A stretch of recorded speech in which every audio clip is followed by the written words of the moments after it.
araw sa lahat and welcome back to the JC Kataram Vlogs. At ngayong araw na to guys ay andito na naman tayo sa another travel vlog from this channel, and andito naman tayo sa lungsod ng Siaton. So nagbabalik tayo sa pangatlong pagkakataon. So bali itong part na to guys ay andito tayo sa may crossing na Antulang Resort at Tambubo Bay. So ngayon is papunta tayo sa Tambubo Bay sa may CH Siaton. So hindi nyo nakita yung previous video guys, andun tayo sa Hidden Beach, sa may Salag, Siaton at sa Balanan Lake. So kung hindi nyo pa napanood yun, check out nyo na lang yung previous video. Andon ang ating mga previous gala dito sa lungsod ng Siaton. So eto, ewan ko nga ba kung lumagpas na kami o hindi pa kami nakakaabot. Nag-follow lang kasi kami sa Google Map, hindi na kami nagtanong-tanong. Sad to say, wala kasi kami magpagtatanungan kasi madalang lang ang mga tao dito and wala nga palang data guys, walang signal doon banda. So eto, parang nasa ruins na kami and may napagtanungan na kami and dumiretso na kami dito. At hindi ito yung inaasahan namin guys. Actually, bay talaga siya guys, pero hindi yung viewing deck.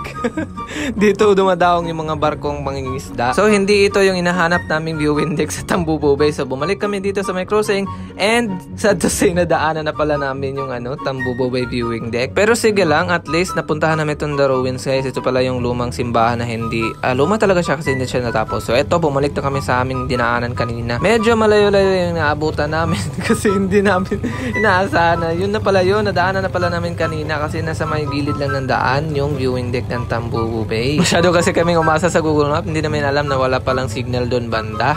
At hindi namin sinama si Tanong, kaya medyo naligaw na lang kami. So eto, bumalik na tayo guys, no? So base sa nakikita nyo, wala talaga masyadong dumadaan dito. At pagkalipas sa ilang minuto ay nakarating na kami. Ito pala yung guys, so may mga gulong-gulong na may kulay blue at saka puti. So ito na pala yung Tambubo Bay viewing deck. Kasi hindi na makakita yung signage nila, medyo kupas na kasi. Yung nakita ko lang is may entrance fee. Pero wag na natin masyado pampatagalin, pasukin na natin ang Tambubo Bay viewing deck.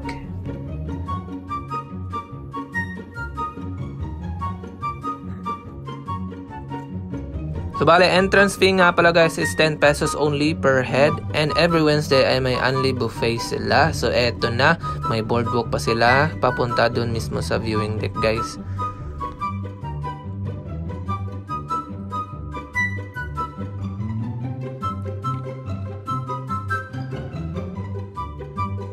So eto na pala yung mismong viewing deck nila, and medyo nagutom kami kasi naligaw kami kaya umorder lang kami ng mga kain dito. And syempre pakitaan ko kayo maya maya ng aerial view. Pero sa ngayon is kakain muna kami, no? Nagutom ako doon. Pero ito nga pala ang makikita mo sa mismong viewing deck nila. So may mga makikita kayong maraming yate na nakatambay na. Ang iba dyan is abandonado na. May ilan din na may nakatira at may iba na lumubog na. So eto, check up natin ang aerial view.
At sa ngayon, hindi na kami ginabihan sa pag-uwi guys. So inagahan na namin pag-uwi para hindi na kami maggabihan. Hindi katulad nung mga previous video natin. So maraming salamat sa panonood and sana ina-enjoy nyo ang ating mga gala sa lungsod ng Siaton. At huwag kalimutan mag-like, share and subscribe and mag-comment na rin kayo kung ano pang pwedeng puntahan natin dito sa lungsod ng Siaton. Actually marami pa guys. Sa uulitin na lang at pakitaan ko yun ng aerial view sa susunod na video. So see you guys next vlog.